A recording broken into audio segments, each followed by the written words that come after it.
Walang polvoronic video. Yan ang sagot ni dating Pangulong Duterte matapos maitanong ito ng mga media sa isang interview. Kung meron talagang video at naisirain ang imahe ng Pangulong Marcos, ay inilabas na dapat ito. Kung matatandaan, inalabas itong issue na ito ni na Maharlika Bagong Lipunan at ng iba pa niyang kasamahan. Narinig ko, what if ito ay totoong may video, what would happen to the country kung mapatunayan? Even yun, narinig din kita before, may sinabi ka regarding a leader na nagko-cocaine. I just don't know who it is, but right now may lumalabas po na ganyan. Wala yan, yung video. Well, I can see that hindi lang leader, lahat leader dito, maraming mayor dito nagko-cocaine. There's no such thing. Kasi kung nandyan pa yan, matagal na lumabas yan. Kayo mga kababayan, ano ang inyong magiging opinyon sa usaping ito? Magandang araw mga banateros at eto na, sariwang-sariwa, mainit na mainit pa ang usaping video na yan. Ano ba yung video na yan? Video ba ni Andrea yan? Ano yun bang video yung animal na yan?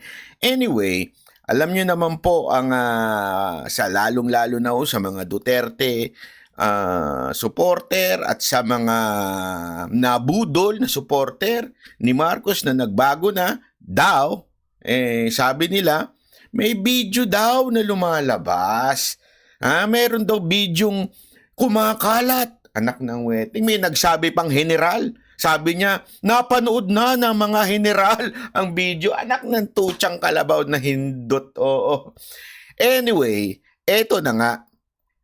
Para ho linawin ang issue na ito. Hindi na po ako ang magsasalita kung hindi si Pangulong Duterte na. Kung saan napakahalaga ng kanyang input dahil ho kung tatandaan natin, siya po ay former president. Ibig sabihin po nun, hawak niya ang lahat ng intelligence sa gobyernong ito sa 6 na taon.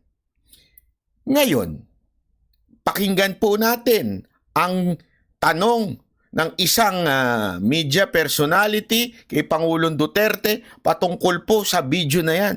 Pakinggan natin ang sagot ni Pangulong Duterte at ipapaliwanag ko sa inyo kung bakit ganyan ang sagot ni Pangulong Duterte.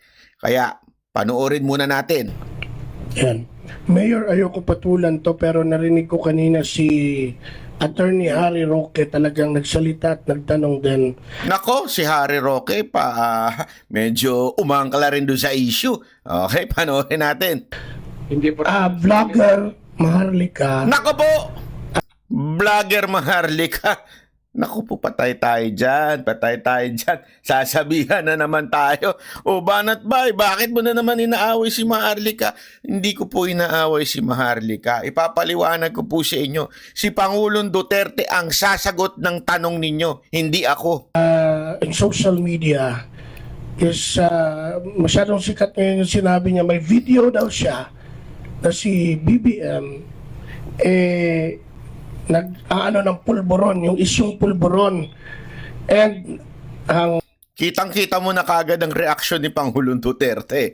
Kung kayo ay sanay sa reaksyon ni Pangulong Duterte, kung kayo ay lehitimong DDS, yung reaksyon na yan, alam na po natin yan. Panoorin. nagbibigay daw si Justice Secretary at ang bumibili ay si First Lady. Nako! Pero this becomes an issue ngayon. At kanina nagtanong si Harry Roque na rin. Nako, Pangulong Duterte, ingat ka sa sagot mo ha. Baka mamaya, sabihin na naman itong bagong lipunan na to, na bayaran ka din. Pag hindi ka sumang-ayon sa kwento nila. Ganyan ho sila eh. Pag hindi ka sumang-ayon sa kwento nila, bayaran ka. Nako, Pangulong Duterte, ingat ka sa sagot mo. Baka mamaya, bayaran na ang tawag sa'yo. Ko, what if ito ay totoong may video? What would happen to the country kung mapatunayan? Even yun, narinig din kita. Eto, linawin natin ha. Malinaw. Unang tanong, yung video. Okay? Tinanong niya, si Maharlika may sinabi na may video kung saan si Pangulong Marcos daw di umano ay gumagamit at ang supplier walang iba kung hindi si Remulla at ang humihingi ay ang kanyang asawa o na si First Lady. Linawin natin na yan ho yung tanong. Okay? First, yung video. Pangalawa, eto ho yung pangalawa. Before may sinabi ka regarding a leader na nagko-cocaine. I just don't know who it is. But right now, may lumalabas po na ganyan. Wala yan. Pangalawa, meron ka rin sinabi, Mr. President, na dating leader na nagko-cocaine. Okay? So, dalawa ho, dalawa. Unity team. Dalawa ho yung tanong. Para ho malinaw sa atin, kasi para alam ninyo kung saan sumasagot si Pangulong Duterte sa dalawang tanong. Okay? Ito yung una niyang sagot sa video. Yung video, well, I can say that every hindi lang leader, leader dito, maraming mayor dito nagko-cocaine. Sabi niya, doon sa pangalawang sinagot, kasi tandaan niyo si Mr. President, alam naman po natin kung yung mga magagaling dyan at matagal na nakikinig kay Pangulong Duterte, minsan tumatalon siya. Okay? So sinabi niya, yung una, sa first part, sinabi niya, yung bid, ito bago yan. Pakinggan niyo wala yan, ang sagot niya. Alabas po na ganyan. Wala yan. Wala yan. Yan ang sinabi niya, wala yan. Pertaining to the video. Okay? Ulitin natin. Malinaw. Okay? Ito, pakinggan. Who it is. But right now, may lumalabas po na ganyan. Wala yan. Wala yan. Yung video ang tinutukoy niya dito dalawa yung subject. Yung leader na sinasabi niya nagko-cocaine at saka yung video. Yung sagot na wala yan pertains to the video. Okay? Linawin natin. Pangalawang sagot niya. Yung video, Yung video. well, I can say that every Well, I can say that every mayor, hindi lang leader, leader dito, maraming mayor dito nagko-cocaine. maraming leader, maraming mayor na nagko-cocaine.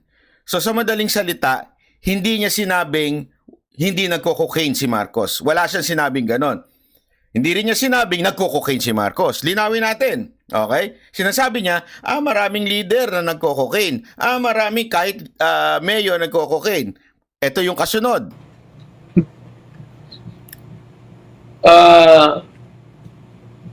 There's no such thing. There is no such thing. Patay tayo dyan, Mr. President. Yari ka ngayon kay Bagong Lipunan at kay Maharlika. Baka mamaya paratangan kang bayaran ka ni Ma'am Shi. Nako po, patay tayo dyan. Kami hindi kami sumakay sa kwento. Kaming banateros. Ano sabi? Bayaran kami. Hindi kami bumabanat at hindi namin kinakarga yung mga expose nila. Ano sa amin? Sabi nila, bayaran kami. Si Bagong Lipunan na hindi ho si Maharlika. Si Bagong Lipunan at saka yung mga tatanga-tanga niya pong followers. Yun ang sabi, bayaran daw kami. Naku, Mr. President, paano yan? Hindi kayo sumakay sa kwento ni Bagong Lipunan na may video. Patay tayo dyan. Ibig sabihin, bayaran ka din, Mr. President. Kasi kung nandyan pa yan, matagal na lumabas yan. Yan na sinasabi ko. Kung nandyan pa yan, matagal nang lumabas yan. Alam mo, ganito lang yan. Nag-live ako kaganina habang nandyan tayo sa may Sapporo, umiinom-inom ng konti. Nag-live tayo dyan. Sabi ko, anak ng lintik na video na yan, ayaw pang ilabas. Alam nyo kung bakit? Kung talagang may video, wala nang drama-drama.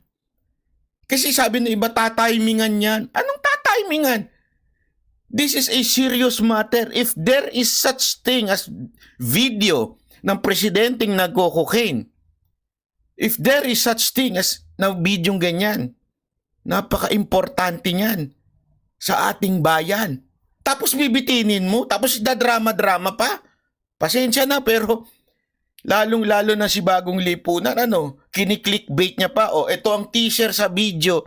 May ganun pa siya, teaser sa video. Akala mo naman, yung pinakita niya, yung content niya, talagang yun yung talagang video. Hindi Yung pinakita niyang video, ay yung mga video na ni-expose na ni Jojo de Guzman.